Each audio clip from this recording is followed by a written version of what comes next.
A minha história não é muito diferente, né? Sou da área de técnica, né? Fiz curso técnico, né?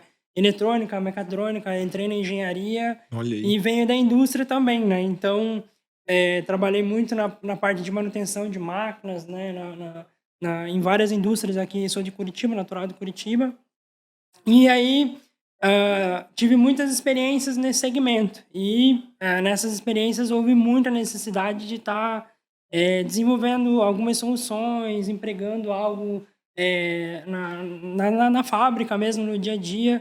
E com base nisso, acabei me deparando com a impressão 3D quando acabou caindo a patente, né? Saiu a patente da impressão 3D no Uhum. mundo, essa notícia acabou correndo e isso me fascinou, né? Olha aí.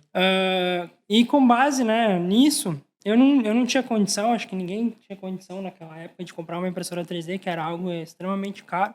Veio aquele universo do mundo maker, né? Então, eu sou da época dos fóruns ainda, né? Que a Aham. gente entrava nos fóruns para trocar informação, pegar um código aqui e tentar Sim. modificar para fazer a minha melhoria e depois eu disponibilizar e ter essa interação. Nem tinha WhatsApp ainda nessa época, né? Hã. Ainda era algo muito embrionário, então trocava muita informação ali desse segmento por fórum, né? Então, a comunidade maker era muito forte nesse sentido, os rubistas, né?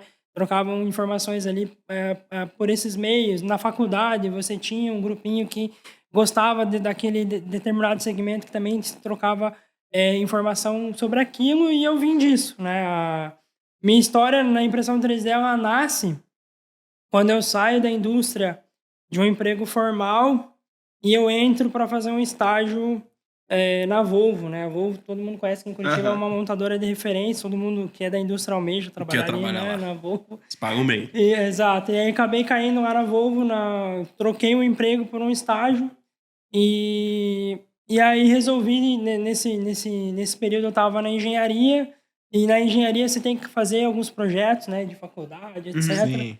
E eu queria fazer aqueles projetos, mas eu não queria aquela coisa gambiarrenta, né? A palavra Sim. certa é aquele troço emendado, Não etc. queria fazer engenharia, então.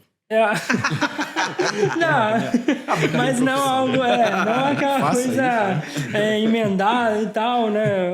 Uma usinagem que você não tinha conhecimento, enfim. E a impressão 3D ela vem para facilitar isso. Não, o Ela vem para gambiarrenta pra mim foi uma facilitar. excelente definição, Cara, cara. acaba com a minha profissão, Não, velho. mas o gambiarrenta é muito bom. Tem muita coisa Tem gambiarrenta, cara. muita coisa Vai ver gambiarrenta quanta nesse gambiarra vai mercado. feito com a impressão 3D.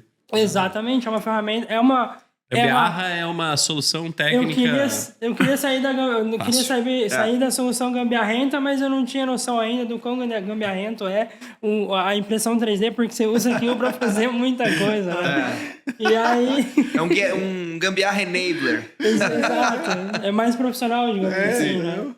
E aí, naquela época, se você analisar, não tinha fabricantes de renome. Fabricantes de renome era a MakerBot ainda, a Stratasys, e estava começando a surgir a onda chinesa, né? Então, a NET foi uma das primeiras que entrou no mercado. Quem Aham. nunca teve uma NET A8, Mas né? não tinha Cleaver ainda, Metamáquina. Esses caras ainda não estavam Tava embrionários estabelecidos. ali, tava começando, né, 2012, 13, que foi bem nesse ano, ainda tava começando a nascer esse movimento aqui no Brasil, Aham. do pessoal que importava os kits de eletrônica, por exemplo, né, Sim.